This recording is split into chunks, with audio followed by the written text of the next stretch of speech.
Amsal 28 ayat 1-28. Orang fasik lari walaupun tidak ada yang mengejarnya, tetapi orang benar merasa aman seperti singa muda. Karena pemberontakan negeri, banyaklah penguasa-penguasanya, tetapi karena orang yang berpengertian dan berpengetahuan, tetaplah hukum. Orang miskin yang menindas orang-orang yang lemah adalah seperti hujan deras, tetapi tidak memberi makanan. Orang yang mengabaikan hukum memuji orang fasik, tetapi orang yang berpegang pada hukum menentangnya. Orang yang jahat tidak mengerti keadilan, tetapi orang yang mencari Tuhan mengerti segala sesuatu. Lebih baik orang miskin yang bersih kelakuannya daripada orang yang berliku-liku jalannya, sekalipun ia kaya. Orang yang memelihara hukum adalah anak yang berpengertian, tetapi orang yang bergaul dengan pelahap mempermalukan ayahnya. Orang yang memperbanyak hartanya dengan riba dan bunga uang, mengumpulkan itu untuk orang-orang yang mempunyai belas kasihan kepada orang-orang lemah. Siapa memalingkan telinganya untuk tidak mendengarkan hukum, juga doanya adalah kekejian. Siapa menyesatkan orang jujur ke jalan yang jahat, akan jatuh ke dalam lubangnya sendiri, tetapi orang-orang yang tak bercela akan mewarisi kebahagiaan. Orang kaya menganggap dirinya bijak, tetapi orang miskin yang berpengertian mengenal dia. Jika orang benar menang, banyaklah pujian orang, tetapi jika orang fasik mendapat kekuasaan, orang menyembunyikan diri.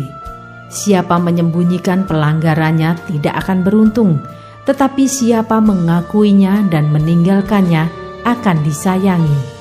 Berbahagialah orang yang senantiasa takut akan Tuhan, tetapi orang yang mengeraskan hatinya akan jatuh ke dalam malapetaka.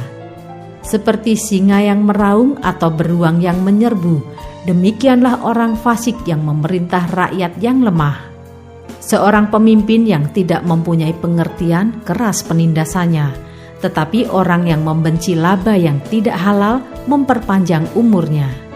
Orang yang menanggung darah orang lain akan lari sampai ke liang kubur, janganlah engkau menahannya. Siapa berlaku tidak bercela akan diselamatkan, tetapi siapa berliku-liku jalannya akan jatuh ke dalam lubang. Siapa mengerjakan tanahnya akan kenyang dengan makanan, tetapi siapa mengejar barang yang sia-sia akan kenyang dengan kemiskinan. Orang yang dapat dipercaya mendapat banyak berkat, tetapi orang yang ingin cepat menjadi kaya tidak akan luput dari hukuman. Memandang bulu tidaklah baik, tetapi untuk sekerat roti orang membuat pelanggaran. Orang yang kikir tergesa-gesa mengejar harta dan tidak mengetahui bahwa ia akan mengalami kekurangan. Siapa menegur orang akan kemudian lebih disayangi daripada orang yang menjilat. Siapa merampasi ayah dan ibunya dan menyangka bahwa itu bukan suatu pelanggaran, ia sendiri adalah kawan si perusak. Orang yang loba menimbulkan pertengkaran, tetapi siapa percaya kepada Tuhan diberi kelimpahan. Siapa percaya kepada hatinya sendiri adalah orang bebal, tetapi siapa berlaku dengan bijak akan selamat. Siapa memberi kepada orang miskin tak akan berkekurangan, tetapi orang yang menutup matanya akan sangat dikutuki.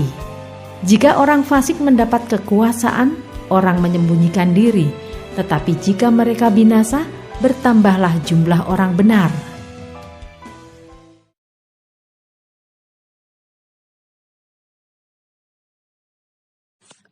Shalom semua jemaat Tuhan. Kembali kita di dalam pendalaman Alkitab Clear Sight. Sekarang kita sudah memasuki kitab Amsal 28. Tuhan Yesus memberkati. Tuhan tidak akan menjawab doa orang jahat. Di dalam pasal ini berbicara mengenai pentingnya hukum dan pengelolaan yang baik di dalam tingkatan suatu negara atau komunitas yang kecil. Di dalam suatu pemerintahan, pentingnya menjalankan suatu aturan main atau hukum yang jelas dan adil, dan dibutuhkan orang-orang yang takut akan Tuhan di dalam menerapkan hukum tersebut. bukan yang mencari kepentingan diri sendiri atau sekelompok orang, tetapi yang berdedikasi tinggi terhadap kesejahteraan rakyat. Di dalam ayat 2-5, persoalan yang diangkat oleh kitab ini di mana pribadi di balik penerapan hukum tersebut. Pribadi yang jahat mengakibatkan rakyat tertindas. Biasanya pribadi jahat berpihak kepada orang kaya sehingga membelokkan hukum untuk kepentingan segelintir orang.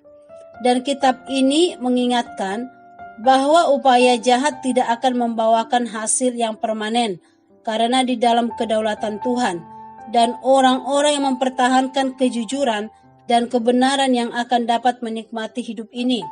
Dan nasihat pasal ini juga adalah takut akan Tuhan dan tegakkan hukum.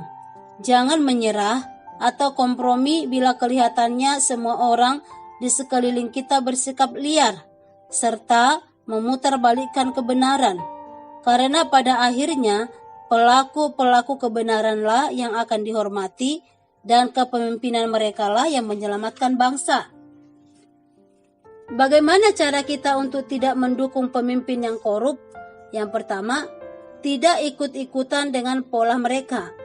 Biarlah orang benar menjalani kehidupan mereka dengan cara yang benar, tetap rajin, mengerjakan ladangnya sendiri dan jujur. Jangan ikut-ikutan mencari jalan pintas untuk mengejar kekayaan. Yang kedua, rendah hati dan melatih kepekaan dan kepedulian terhadap orang lain. Ada dua cara atau sikap kita menyatakan tidak setuju kepada pemimpin yang tidak benar. Yang pertama, salurkan suara kenabian kita lewat jalur yang benar.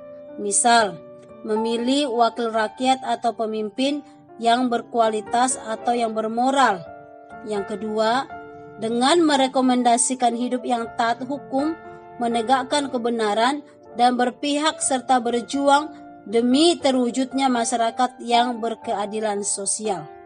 Tuhan akan memelihara dan membantu orang-orang yang menolong orang-orang miskin.